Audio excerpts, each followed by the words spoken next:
qajeelaa kanaan si gorsa.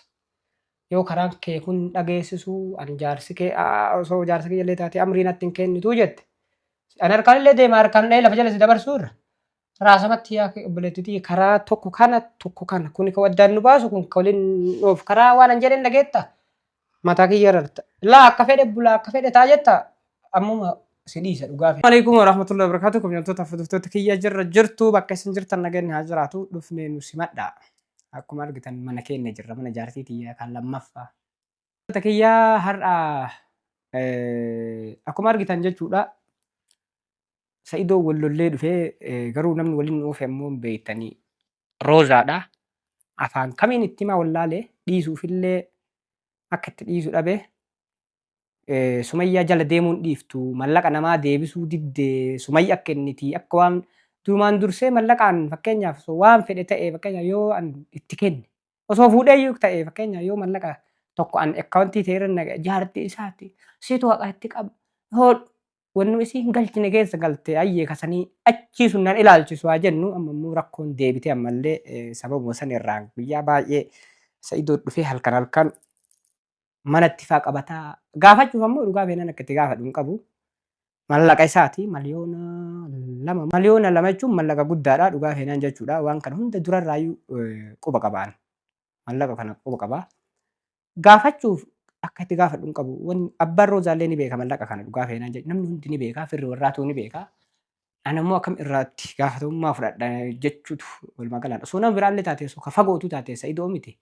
Miliyoona lama namaaf kaatee nama biraati achi isiin ergu jechuun waan waggaa meeqa dalagan miliyoona lama waan xiqqoo miti. Osoo isa ta'uu baattee dhugumaan osoo walumaa gala mallaqa guddaa osoo hiisisuullee danda'e inni danda'a. Osoo walumaa galaan dhugaa sumayyaa iyyuu kennitee mallaqa kana qixxee qoodamanii yookaan sumayyaa cal'isisiiftii ka jedhu walumaa galaan Sa'idoollee waa hedduu naan haasa'e. Garuu naan haasa'u malee innillee waa hunda natti hin himu walumaa gala waa hunda naan haasa'u isii ammoo baay'isee gaafata. Sa'idoon akka ani isitti kanaawiyyuu hin fedhu dhugaa feenaan jechuudha. Ammas ammoo maayii kanas ganama galgala sumayyaa bakka isin jirtutti wal waamanii wal bira dhaquun dhiisan. Sa'idoolleen ammoo yoo isii waan akkasii dalayde isii barbaaduun dhiisu. Kanaaf ammoo amma dubbiin tun guddachuu deemti na fakkaata. Akkuma hundattuu xiqqoollee taatu na ilaalchifti. Kanaaf ammoo mucayyoo tana afaan Oromootiin har'aa kaaftee sumayyaa bira dhaqna obboleettee tiyyaa. Yoo sumayyaan mana si dhufte walumaa galaa wannummaan isiin mee maalumatu isii ga'ee waan dhimma dhuunfaa namaa keessa galtee mallaqa nama ayya itti kenniteemi jalaa fi haa bitattu mallaqa ofii itti kennite akka waan isiin bituu hin beekne jala deemtee sumayyaan immoo amaariffallee sirri dandeettii magaalaallee sirri mabbeeyti namallee sirri beeyti wanni isiin jala deemtee fakkeenyaaf rakkinni ofii barbaadduuf ammoo hin jiru ittiin addarraa kaaftee. Sumayyatti bira dhayne tokkoffaa lammaffaa ammoo mallayni qara taree.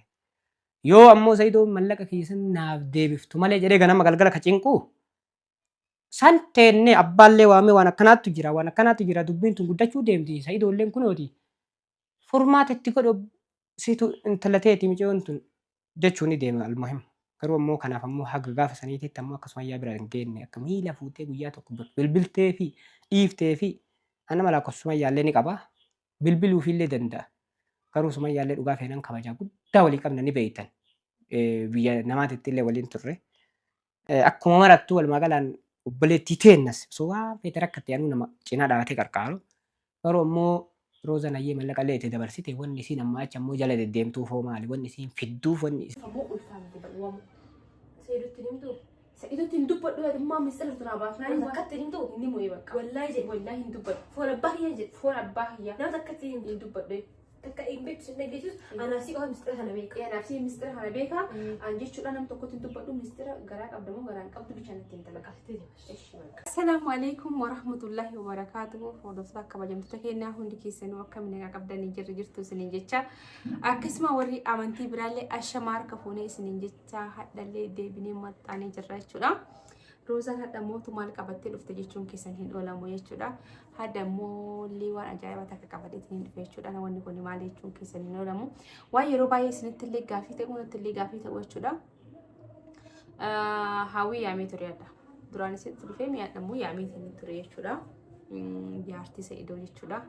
Jaartii Sa'idoo meeqaffaadha sila ta'anii takka Sumayyaa, Aayishuu, Beezaa, Ana. Isin meeqaffaa? Isin shanaffaadha. Shanaffaa jaartii shanaffaa Sa'idoo shanaffaadha. Okey iman jahaffaadha tun torbaffaadha tadabbaa qabdu sun torbaffaadha. Sunillee Sa'idoo nama sanjalaa inni fadhee yaadu dhugaa rabbi dubbachuuf dabbaa sana akkas ga'u sana arkee jalaa hafa jedhee yaadu waan akkasiin baay'ee takka jaallata. Akkasumas kabajamtoota kennaa viidiyoo isinitti hin dheeressu. Dhugaa rabbi dubbachuu fi itti bilbilee kootti jedhee ittiin ture isheen dhufaanaan jettee turte. Maal inni beektaa yeroo baay'ee beektanii asumaan baqaa dandeenye firaankii illee dalagaa jedhee yaadee firaankii kanallee jechuun kan waan isin aarsu garuu waan isin aarsu baay'ee isin dalasiisu jechuudha wanti kuni. Garaa ulfa qabdii ni beektanii ni ulfa qabdii garuu safara keenya kana sagaleen baay'ee dhagamaa yeroo tokko tokko waan jiruuf jechuudha. Wanti akka kabajamtoota kennaa ullaan safar keenya ollaa kana jira waan ta'eef jechuudha. Hedduu wanni dimtsiin isaanii baay'ee gala yoo isin jeeqee namni tokko jedheetanii jechuudha. Kanaaf safara kanatti waan jiruuf isin jedhee amma mootu dagadee jira waan yaadee jechuudha. Hawwiin yeroo hunda ulfa garaa qabaa jetti. Kaameraa kana dhufee dho'isee jechuudha. Mistira hawwiin ulfa garaa qaba jettu kana baasisuu qaba. Indoo isinillee akkasuma jetti anillee garaa qaba. Anillee ulfa Sa'idoo ulfaayeetiin hin jira. Kanaafuu ulfi keellee hin guddatu, keellee hin guddatu, ulfi kan kee hagumame yoomii maaliif hin guddanne minaamin jaanii waan isin naan jettu walumaan laala dhugaa rabbi gaafii baay'ee ta'a yoo xiqqaate jecha mojjaa akkas kennitti fakkaate garuu ulfa garaa qabdi jedhanii kama dhugaa rabbi garuu ulfi maaliif hin guddanne ulfa garaa qaba malee hin qabu jettee hin beektu jechuudha. Ulfa daa'ima Sa'idoo mana qaba ganna yaalaa miidhama fa'aa waan akka fa'aa akka jilsa naamiin fa'aa jettee keessa baay'ee cinqaa turte. Kanaafuu ulfi kun dhugaadha moo soba walumaan ka'ee ta'a kaameraa kaa'adheetiin jechuudha. Yoo dhugaan kan soba taatee dhugaa haaluu taatee haadha mistirri isii ni baha jedhee yaada. Mistira isii haadha baasuu qaba. Garuu roozaa jara walitti naqxee nama walitti buustelee naan hin jeena dhugaa rabbi nama gaafachuun aadaadha rakkoon qabu miti. Kanaafuu hordofaa kabajamtoota kiyyaa hanga xumuraan waan turaa baay'ee takkan isin jaaladha isin kabajaa kaameraa kiyya dhuunfadheetuma walitti deebina yeroo isin dhuftetti jechuudha kaameraa kiyya cufee walitti deebina maaliif ture yoo hin cufne viidiyoon isin dheerachuu danda'a isin hin jedha. Akkasii hawwii akka mire fayyaadha. Jiruun maal fakkaatti? Sirraa bareedamoo maashaallah Sa'idoon addatti mana addatti galcheetiin si qallabu jira natti fakkaata. Maa Sa'idoon maan qallabattee inni ofii isma waan ga'een dubbisee kan maruudha. Ijaarsa keenya miti waan fe'u ta'es. Andi seemaa silaa waan kan biraa harkadde jira kun sarrii kiyyoo ta'uu taate miisiinaa taataa. Jaarsa ajaa'ibaa harkadde jaarsa jaartii hin naannessinee. Bakka walumaa gala maal jedhee si hima jaarsa adda rabbiin na hannee alhamdulillah rabbil alamin. Anaafis na barbaadame. Na barbaade. Akkam Sa'idoo qabdu si barbaada Sa'idoon ajjeesisii yaa obboleetti. Sa'idoon kiyyaa miti bara Sa'idoon kan nama hedduuti bara. Ani immoo kiyya qofaan barbaada jaarsa kiyya qofaan barbaada. Isumaan kee jaarsuma kan kee kana bakka ni jiraame dubartii hedduu kana hundarraa fudhachuu dandeessaa beeki. Jechuun akkamitti fudhattu amala godhattee waan inni isin jedhe ishii jettee abbaa mana hiyyattee miila dhungattee mataa miila irraa dhiixee maal jettee maal si barbaachisa rifeensa inni moluu isaa sanuu sirreessuu dandeessa jechuudha. Moluu malaaxaa isaa san akkasitti akka mastaatiin nama ibsu san isittuu waa qaba harma argineeti qabdee silaasuudha. anu bari yeroo liippistii godhu kana mastootiin barbaadu. Isuma gadi qabadhee nama tasa gadi qabadhee diddibaadhaa yoo wajjin akan nasi rumah ibu bakal mas tahu di bisu malin jadi semua langsung gadi kalian bakal semua lalat di bawah. Wow, masyaallah. Kaza dah mau dewe bayi tak mau bakal malatan saya tunjuk sudah. Asal namanya irti malatan bayi jalan nasi kap sistuani yang impian kusila dewe ranjur umi. Bersila dewe ranjur. Garu wahari ni sangkamnya wallah lazim dulu mau bayi bakal awan namanya malatan pun bayi tak jalan nasi kap sini wani awan tak kata impian ni. Aili cuma enggak rumah dah wahai mana selesai itu bayi jalan dani. Bayi nama kabajuni isa malee jiraachuu hin danda'u sila garuu wanti godhu hin jiru narraa fudhatte dubartiin akka jirtu marti narraa fudhattanii jirtanii rabbi ijaa isinii haa deebu isillee itti sirraa fudhate kanneen gibbii kana guutuu keessa deemee qaadhaan barbaada bakka barbaada. Assalaamu alaikum warahmatullahi wabarakaatuh hordofaa fi kabajamtoota keenyaa hundi keessanuu akkamiin egaa qabdanii jira jirtu isiniin jechaa deebineetiin hin jirra dhufneetiin hin jirra yeroo jedhu isaa maaltu akka waan namni bira jiru jedhaa jira